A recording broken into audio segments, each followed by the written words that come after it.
ശബരിമലയുടെ പവിത്രതയെ പോലും വിൽക്കാൻ തുനിഞ്ഞ വലിയൊരു സ്വർണ്ണക്കൊള്ളയുടെയും അതുപോലെ അഴിമതിയുടെയും ഞെട്ടിക്കുന്ന കഥകളാണ് ഇപ്പോൾ എൻഫോഴ്സ്മെന്റ് ഡയറക്ടറേറ്റ് അഥവാ ഇഡിയുടെ അന്വേഷണ റിപ്പോർട്ടിലൂടെ പുറത്തു വരുന്നത്. കേവലം ഒരു സ്വർണ്ണമോഷണം എന്നതിലുപരി ശബരിമല ക്ഷേത്രത്തെ മറയാക്കി കോടിക്കണക്കിന് രൂപയുടെ കള്ളപ്പണം വെളുപ്പിച്ചു എന്നുള്ളതാണ് ഇഡി പറയുന്നത്. ഇതിന്റെ ഭാഗമായാണ് കേരളം, തമിഴ്നാട്, കർണാടക എന്നിങ്ങനെ 3 സംസ്ഥാനങ്ങളിലായി 21 ഇടങ്ങളിൽ ഇഡി ഒരേ സമയം റെയ്ഡ് നടത്തിയത്. ഓപ്പറേഷൻ ഗോൾഡൻ ഷാഡോ എന്നാണ് ഈ നീക്കത്തിന് അവർ പേരിട്ടിരിക്കുന്നത്. തിരുവിതാംകൂർ ദേവസ്വം ബോർഡിന്റെ ചരിത്രത്തിൽ ഇന്നുവരെ കേട്ടിട്ടില്ലാത്ത അത്രയും വലിയ അഴിമതിയാണെന്ന് ഓരോ ദിവസവും പുറത്തു വരുന്ന വിവരങ്ങൾ നമ്മെ ബോധ്യപ്പെടുത്തുന്നുമുണ്ട്. ദേവസ്വം ബോർഡിലെ പല ഉന്നതരും മുമ്പ് ഭരണസമിതിയിൽ ഇരുന്നവരും ഈ കേസിൽ കുടുങ്ങുമെന്നുള്ളതാണ് നിലവിലെ സൂചനകളെല്ലാം. ഭക്തർ ഭക്തിപൂർവ്വം നൽകുന്ന വഴിപാടുകൾ, ഓരോ ആവശ്യങ്ങൾക്കായി നൽകുന്ന സംഭാവനകൾ, അങ്ങനെ നിർമ്മാണ പ്രവർത്തനങ്ങൾക്ക് നൽകുന്ന സ്പോൺസർഷിപ്പുകൾ എന്നിവയെല്ലാം വർഷങ്ങളായി വലിയ തോതിലുള്ള ക്രമക്കേടുകൾ നടക്കുന്നുണ്ടെന്ന് ഇഡി ഉറച്ചു വിശ്വസിക്കുന്നുണ്ട്. ദേവസ്വം ബോർഡിലെ പണം ചിലവഴിച്ച കാര്യത്തിലും വലിയ അഴിമതികൾ നടന്നിട്ടുണ്ട്. അതുകൊണ്ട് തന്നെ മുമ്പ് ബോർഡ് ഭരിച്ചിരുന്ന അതുപോലെ തന്നെ എല്ലാവരുടെയും ഇടപാടുകൾ പരിശോധിക്കാനാണ് ഇഡിയുടെ തീരുമാനവും. ഉണ്ണികൃഷ്ണൻ പോറ്റി, അതുപോലെ മുരാരി ബാബു, എ പത്മകുമാർ, എൻ വാസു തുടങ്ങിയവരുടെ വീടുകളിലും സ്ഥാപനങ്ങളിലും ഇതിനോടകം തന്നെ പരിശോധനകൾ നടന്നു കഴിഞ്ഞു. തിരുവനന്തപുരത്തെ ദേവസ്വം ബോർഡ് ആസ്ഥാനത്തും ഇഡി സംഘം എത്തിയതോടെ കാര്യങ്ങൾ കൂടുതൽ ഗൗരവത്തിലാവുകയും ചെയ്തു. ഈ തട്ടിപ്പിന് പിന്നിൽ വലിയൊരു ശൃംഖല തന്നെ ഉണ്ടെന്നാണ് കണ്ടെത്തപ്പെടുന്നത്.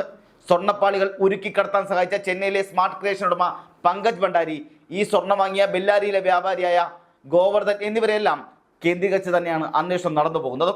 റെയ്ഡ് നടന്ന സമയങ്ങളിൽ പ്രതികളുടെ ഭാഗത്തു നിന്നും പലതരത്തിലുള്ള തടസ്സവാദങ്ങളും ഉയർന്നു വരികയും ചെയ്തിരുന്നു. അന്വേഷണ സംഘം എത്തിയപ്പോൾ ഉണ്ണികൃഷ്ണൻ പോറ്റിയുടെ വീട് പൂട്ടിയിട്ട നിലയിൽ കൂടിയായിരുന്നു. ഒടുവിൽ അദ്ദേഹത്തിന്റെ സഹോദരിയുടെ വീട്ടിൽ പോയി അമ്മയെ കൂട്ടിക്കൊണ്ടുവന്നാണ് വീട് തുറന്ന് പരിശോധിച്ചതും. ഇത്രയും വലിയൊരു കേസിന്റെ ഗൗരവം ഉൾക്കൊണ്ടുകൊണ്ട് ഉദ്യോഗസ്ഥർ ഓരോ നീക്കവും വളരെ കരുതലോടെയാണ് നടത്തുകയും ചെയ്തത്. മുരാരി ബാബുവിന്റെ ചങ്ങനാശ്ശേരിയിലെ വീട്ടിലും പരിശോധനകൾ മണിക്കൂറോളം നീണ്ടുനിന്നു. 2019 ശബരിമലയിലെ ദ്വാരപാലക ശില്പത്തിലെ സ്വർണ്ണപ്പാളികൾ ചെമ്പെന്ന് മാറ്റി രേഖപ്പെടുത്തിയത് ഇയാളാണെന്ന് നേരത്തെ തന്നെ കണ്ടെത്തുകയും ചെയ്തിരുന്നു. ഒരു ശില്പത്തിൽ സ്വർണത്തിന് പകരം ചെമ്പ് വയ്ക്കുക എന്ന് പറഞ്ഞാൽ അത് വിശ്വാസികളെ സംബന്ധിച്ചിടത്തോളം ചിന്തിക്കാൻ പോലും കഴിയാത്ത കാര്യമാണ്. ഇയാളുടെ ആഡംബര വീടിലെ നിർമ്മാണങ്ങൾ ഉൾപ്പെടെ ഇപ്പോൾ സംശയനിഴലുമാണ്. കള്ളപ്പണം എവിടെ നിന്ന് വന്നു, അത് എവിടെയെല്ലാം നിക്ഷേപിച്ചെന്ന കാര്യത്തിലാണ് ഇഡി പ്രധാനമായും ശ്രദ്ധിച്ചുകൊണ്ടിരിക്കുന്നത്, അല്ലെങ്കിൽ പ്രധാനമായും അന്വേഷണം കേന്ദ്രീകരിച്ചിരിക്കുന്നത്.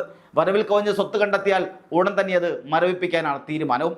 ശബരിമലയിലെ സ്വർണ്ണക്കൊള്ളയുമായി ബന്ധപ്പെട്ട് ഇപ്പോൾ നടക്കുന്ന ഈ അന്വേഷണം വർഷങ്ങളായി നടന്നു വന്ന ഒരു അഴിമതി ശൃംഖലയുടെ തന്നെ അന്ത്യം കുറിക്കാനുള്ള നീക്കം കൂടിയാണ്. കള്ളപ്പണം വെളുപ്പിക്കൽ നിരോധന നിയമത്തിലെ അടിസ്ഥാനത്തിൽ തന്നെയാണ് അന്വേഷണം മുന്നോട്ട് പോകുന്നതും. വഴിപാടുകളുടെ പേരിലും ആചാരങ്ങളുടെ പേരിലും നടന്ന കബളിപ്പിക്കലുകൾ ഓരോന്നോരോന്നായി പുറത്തു വന്നുകൊണ്ടിരിക്കുകയാണ്.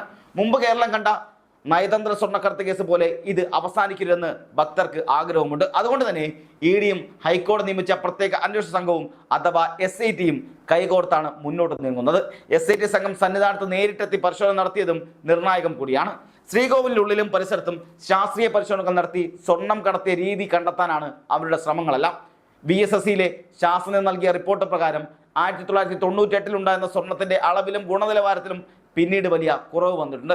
1998 വിജയ് മല്യയുടെ നേതൃത്വത്തിലാണ് ശ്രീകോവിലെ പാളികളിൽ സ്വർണം പൂശിയത്. എന്നാൽ പിന്നീട് പലപ്പോഴായി അറ്റകുറ്റപ്പണികൾക്കായി ഇത് പുറത്തു കൊണ്ടുപോയപ്പോഴൊക്കെയാണ് വലിയ തോതിലുള്ള മാറ്റം നടന്നതെന്നാണ് സംശയിക്കപ്പെടുന്നത്.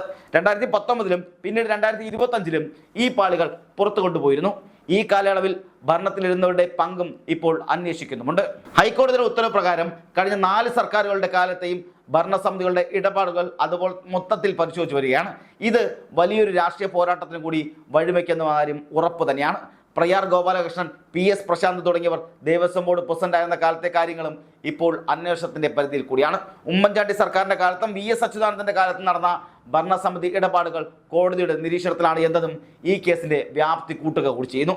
ശബരിമലയിൽ നിന്നും ദ്വാരപാലക ശില്പവും കട്ടിളപ്പാളിയും കൊണ്ടുപോയി സ്വർണം തട്ടിയെടുത്തു വന്ന ഗൗരവകരമായ നിരീക്ഷണമാണ് കോടതി പങ്കുവച്ചിട്ടുള്ളത്. ശരിക്കും പറഞ്ഞാൽ ഭക്തർ വലിയൊരു ചതിയുടെ നടുവിലാണുള്ളത്. വഴിപാടുകൾക്കായി അയ്യപ്പന് സമർപ്പിക്കുന്ന സ്വർണവും വെള്ളിയും കൃത്യമായി ലോക്കറിലേക്ക് എത്തുന്നുണ്ടോ എന്ന കാര്യത്തിൽ പോലും ഇപ്പോൾ ആശങ്കയുമുണ്ട്. വഴിപാടുകളുടെയും സ്പോൺസർഷിപ്പുകളുടെയും മറവിൽ കോടികൾ വെളുപ്പിച്ചെടുക്കാൻ വൻ സ്രാവുകൾ തന്നെ പിന്നിൽ പ്രവർത്തിച്ചിട്ടുമുണ്ട്. സ്വർണ്ണപ്പാളികൾ അറ്റകുറ്റപ്പണികൾക്കായി കൊണ്ടുപോകുന്ന വേളയിൽ അവയിലെ സ്വർണ്ണാംശം കുറച്ച് ചെമ്പ് കലർത്തുകയും യഥാർത്ഥ സ്വർണം സ്വകാര്യ ലാഭത്തിനായി മറിച്ചു വിൽക്കുകയും ചെയ്തുവെന്നാണ് ഇപ്പോൾ വ്യക്തമാകുന്നത്. ഇത് കേവലം സാമ്പത്തിക കുറ്റകൃത്യം മാത്രമല്ല, മറിച്ച് വിശ്വാസത്തോടുള്ള കടുത്ത വഞ്ചന കൂടിയാണ്, വിശ്വാസികളോടുള്ള വഞ്ചന കൂടിയാണ്. അന്വേഷണ സംഘത്തിന് ലഭിച്ചിരിക്കുന്ന വിവരങ്ങൾ പ്രകാരം ശബരിമലയിലെ ദ്വാരപാലക ശില്പം, കട്ടിളപ്പാളി, വാജിവാഹനം എന്നിവയുമായി ബന്ധപ്പെട്ട ക്രമക്കേടുകൾ വളരെ ആസൂത്രിതമാണ്. ഓരോ തവണയും അറ്റകുറ്റപ്പണി എന്ന് പറഞ്ഞ് കൊണ്ടുപോകുന്ന വസ്തുക്കൾ തിരികെ വരുമ്പോൾ അതിലെ സ്വർണത്തിന്റെ അളവ് കുറയുകയും പകരം മറ്റു ലോഹങ്ങൾ ചേർക്കപ്പെടുകയും ചെയ്തിട്ടുണ്ട് എന്നുള്ളതും കണ്ടെത്തിയിട്ടുണ്ട്. ഭക്തർ കാണിക്കയെ സമർപ്പിക്കുന്ന സ്വർണവും പണവും കൃത്യമായി രേഖപ്പെടുത്തുന്നതിൽ ബോർഡിന് വലിയ വീഴ്ചകളും സംഭവിച്ചിട്ടുണ്ട്. ഇതിനോടകം തന്നെ 15ലധികം പ്രതികളെ ഇഡി തങ്ങളുടെ പട്ടികയിൽ ഉൾപ്പെടുത്തിയും കഴിഞ്ഞു. സ്വർണ്ണ വ്യാപാരികളും ദേവസ്വം ഉദ്യോഗസ്ഥരും തമ്മിലുള്ള അവിശുദ്ധ ബന്ധം ഈ കേസിൽ ചർച്ചയായി തെളിഞ്ഞു വരുന്നുമുണ്ട്, അല്ലെങ്കിൽ പച്ചയ്ക്ക് തന്നെ തെളിഞ്ഞു വരുന്നുമുണ്ട്. പ്രതികൾ പലരും മുമ്പ് അറസ്റ്റിലായവരോ ജാമ്യത്തിൽ കഴിയുന്നവരുമാണ്. ഒന്നാം പ്രതി ഉണ്ണികൃഷ്ണൻ പോറ്റി ജാമ്യത്തിനായി കിണഞ്ഞ് ശ്രമിക്കുന്നുണ്ടെങ്കിലും അന്വേഷണ സംഘം അതിന് ശക്തമായി എതിർക്കുന്നുണ്ട്. ഇയാൾക്ക് ജാമ്യം നൽകിയാൽ തെളിവുകൾ നശിപ്പിക്കാൻ സാധ്യതയുണ്ട് എന്ന് തന്നെയാണ് വിജിലൻസ് കോടതിയിൽ സർക്കാർ അഭിഭാഷകർ തന്നെ വാദിക്കുന്നത്. ദേവസ്വം മുൻ അധ്യക്ഷൻ എ പത്മകുമാറിനെ പോലുള്ളവരെ ചോദ്യം ചെയ്യുന്നത് വഴി കൂടുതൽ രാഷ്ട്രീയ ഉന്നതരുടെ പേരുകൾ പുറത്തു വരുമെന്നാണ് ഇഡി കണക്ക് കൂട്ടുന്നത്. കൊച്ചിയിലെ അഡീഷണൽ ഡയറക്ടർ രാകേഷ് കുമാറിന്റെ നേതൃത്വത്തിൽ വളരെ വേഗത്തിലാണ് ഇഡി ഫയലുകളെല്ലാം നീക്കിക്കൊണ്ടിരിക്കുന്നത്. കുറ്റകൃത്യത്തിലൂടെ നേടിയ സ്വത്തുക്കൾ കണ്ടുകെട്ടാനുള്ള നടപടിയിലേക്ക് കൂടി ഇഡി ഉടൻ കടക്കുകയും ചെയ്യും. അതേസമയം തന്നെ ശബരിമല സ്വർണ്ണക്കൊള്ളയുമായി ബന്ധപ്പെട്ട് ഇപ്പോൾ 5 പേർ കൂടി നിരീക്ഷണത്തിലാണെന്നും SIT അറിയിച്ചിട്ടുണ്ട്. ഇതിൽ 3 പേർ ദ്വാരപാലക കേസിലും 2 പേർ കട്ടിളപ്പാളി കേസിലുമാണ് ഉൾപ്പെട്ടിരിക്കുന്നത്. ഇവരുടെ പങ്കിനെ കുറിച്ചുള്ള തെളിവുകൾ ശേഖരിച്ചു വരികയാണെന്നും കൂടുതൽ അറസ്റ്റുകൾ ഉടനെ ഉണ്ടാകുമെന്നും റിപ്പോർട്ടുകൾ വരുന്നു. കൂടാതെ വമ്പൻ സ്രാവുകൾ ഇതിലുണ്ടെന്നും വലിയ നേതാക്കളടക്കമുള്ളവർ ഈ 5 പേരിൽ അടങ്ങുന്നു എന്നുള്ളതാണ് ഇഡിയിൽ നിന്ന് ലഭിക്കുന്ന വിവരങ്ങൾ. സർക്കാരിന്റെ ഭാഗത്തുനിന്ന് തുടക്കത്തിൽ തന്നെ പല എതിർപ്പുകളും ഉണ്ടായെങ്കിലും കോടതിയുടെ കർശനമായ നിലപാട് ഇഡിക്ക് സഹായകരമാവുകയായിരുന്നു. കേസിലെ പ്രധാന രേഖകൾ ഇഡിക്ക് നൽകുന്നതിനെ സർക്കാർ കോടതിയിൽ എതിർക്കുകയും ചെയ്തിരുന്നു. എന്നാൽ കള്ളപ്പണം വെളുപ്പിക്കാൻ പോലുള്ള ഗൗരവകരമായ കാര്യങ്ങൾ കേന്ദ്ര ഏജൻസി തന്നെ അന്വേഷിക്കണമെന്ന് കോടതി നിലപാടെടുക്കുകയും ചെയ്തു. ഭക്തരുടെ വികാരങ്ങളെയും വിശ്വാസത്തെയും ചൂഷണം ചെയ്ത് നടത്തിയ ഈ വൻ തട്ടിപ്പ് ഓരോ കണ്ണികളും ഉടൻ പുറത്തു വരികയും ചെയ്യും. അതിലുള്ള തട്ടിപ്പിൽ ആരൊക്കെ പങ്കെടുത്തിട്ടുണ്ടോ, ആർക്കൊക്കെ അതിൽ ഉൾപ്പെട്ടിട്ടുണ്ടോ അവരുടെ എല്ലാം പേരുകൾ ഉടനെ പുറത്തു വരും. വഴിപാടുകൾ, സ്വർണം പൊതിയുന്ന ജോലികൾ, അന്നദാനം, ലേലം എന്നിങ്ങനെയുള്ള എല്ലാ മേഖലകളിലും അഴിമതിയുടെ കറ പുരണ്ടിട്ടുണ്ടെന്ന് പറയുമ്പോൾ അത് സാധാരണക്കാരനെ സംബന്ധിച്ചിടത്തോളം വലിയ ആഘാതം കൂടിയാണ്. ക്ഷേത്രഭരണ സംവിധാനത്തിൽ തന്നെ വലിയ അഴിച്ചുപണികൾ ആവശ്യമാണെന്ന് വിശ്വാസികൾ പറയുന്നുമുണ്ട്. റെയ്ഡിൽ പിടിച്ചെടുത്ത മൊബൈൽ ഫോണുകൾ, ലാപ്ടോപ്പുകൾ, മറ്റുള്ള ഡിജിറ്റൽ രേഖകൾ എന്നിവയിലെല്ലാം നിന്നും വൻതോതിലുള്ള പണമിടപാടുകളുടെ രേഖകൾ ഇഡിക്ക് ലഭിച്ചിട്ടുമുണ്ട്. ഈ പണം എവിടേക്കാണ് പോയതെന്നും ആരൊക്കെയാണ് ഇതിന്റെ യഥാർത്ഥ ഗുണഭോക്താക്കളെന്നും ഇഡി ഉടൻ തന്നെ വ്യക്തമാക്കുകയും ചെയ്യും. ഈ അന്വേഷണം ചെന്നൈയിലെയും അതുപോലെ ബാംഗ്ലൂരിലെയും സ്വർണ്ണ വിപണികളിലേക്ക് നീങ്ങിയത് വളരെ പ്രധാനം കൂടിയാണ്. ചെന്നൈയിലെ സ്മാർട്ട് ക്രിയേഷൻ പോലുള്ള വലിയ സ്ഥാപനങ്ങളുടെ പങ്കാളിത്തം കേസിനൊരു അന്തർ സംസ്ഥാന സ്വഭാവം കൂടി നൽകുന്നുമുണ്ട്. ശബരിമലയിലെ സ്വർണ്ണപ്പാളുകൾ ഏറ്റെടുക്കുന്നതിന് പിന്നിൽ ഇത്തരം കമ്പനികൾ കാട്ടുന്ന താല്പര്യം ലാഭേച്ഛ മാത്രം മുൻനിർത്തിയുള്ളതാണോ അതോ അഴിമതിക്ക് വേണ്ടിയുള്ളതാണോ എന്ന് കണ്ടെത്തേണ്ടത് കൂടിയുണ്ട്.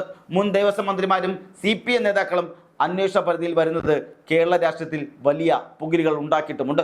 കടകംപള്ളി സുരേന്ദ്രൻ അടക്കമുള്ളവരുടെ പേരുകൾ ഇതിനോടകം തന്നെ ചർച്ചകളിൽ വന്നും കഴിഞ്ഞു.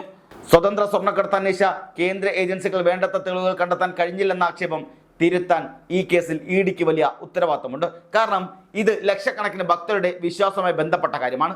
അഴിമതിയിലൂടെ നേടിയ പണം ബിനാമി പേരുകളിൽ നിക്ഷേപിച്ചിട്ടുണ്ടോ എന്ന് കണ്ടെത്താൻ ഇഡിയുടെ സാമ്പത്തിക വിദഗ്ധർ ബാങ്ക് രേഖകൾ പരിശോധിച്ചുകൊണ്ടിരിക്കുക കൂടിയാണ്. സന്നിധാനത്തെ ഓരോ തൂണിൽ പടിയിലും അല്ലെങ്കിൽ തൂണിലും പടികളിലും ഭക്തർ തങ്ങളുടെ വിയർപ്പൊഴുക്കിയ പണം സമർപ്പിക്കുന്നത് അയ്യപ്പനോടുള്ള ഭക്തി കൊണ്ട് മാത്രമാണ്. എന്നാൽ ആ പണം സ്വകാര്യ ബാങ്ക് അക്കൗണ്ടുകളിലേക്കും ആഡംബര വീടുകളുടെ നിർമ്മാണത്തിലേക്കും പോയി എന്ന് കേൾക്കുമ്പോൾ കേരളം ലജ്ജിച്ച് തല താഴ്ത്തുക കൂടിയാണ്. മുരാരി ബാബുവിന്റെ ആഡംബര ജീവിതം അന്വേഷണ സംഘത്തെ തന്നെ അമ്പരപ്പിച്ചിട്ടുമുണ്ട്. സാധാരണഗതിയിൽ ലഭിക്കാവുന്ന വരുമാനത്തെക്കാൾ എത്രയോ മടങ്ങ് സമ്പാദ്യം ഇവർക്കുണ്ടെന്ന് പ്രാഥമികമായി തന്നെ ബോധ്യപ്പെട്ടിട്ടുമുണ്ട്. കള്ളപ്പണം വെളുപ്പിക്കൽ തടയൽ നിയമപ്രകാരം ഇത്തരം സ്വത്തുക്കൾ സർക്കാരിലേക്ക് കണ്ടുകെട്ടാൻ സാധിക്കുകയും ചെയ്യും. വരും ദിവസങ്ങളിൽ കൂടുതൽ നേതാക്കളെയും ഉദ്യോഗസ്ഥരെയും ഇഡി ചോദ്യം ചെയ്യാൻ വിളിപ്പിക്കും. ശബരിമലയിലെ ആചാരങ്ങളെ പോലും അഴിമതിക്ക് മറയാക്കി മാറ്റിയവർക്ക് അർഹമായ ശിക്ഷ ലഭിക്കണം. ഹൈക്കോടതിയിൽ നേരിട്ടുള്ള മേൽനോട്ടം ഉള്ളതുകൊണ്ട് തന്നെ രാഷ്ട്രീയ സ്വാധീനം ഉപയോഗിച്ച് കേസ് അട്ടിമറിക്കപ്പെടില്ല എന്ന് എല്ലാവരും പ്രതീക്ഷിക്കുകയും ചെയ്യുന്നുണ്ട്. സ്വർണ്ണക്കൊള്ള എന്നതിലുപരി ഇത് വിശ്വാസത്തിന് നേരെ നടന്ന വലിയൊരു കടന്നാക്രമണം കൂടിയാണ്.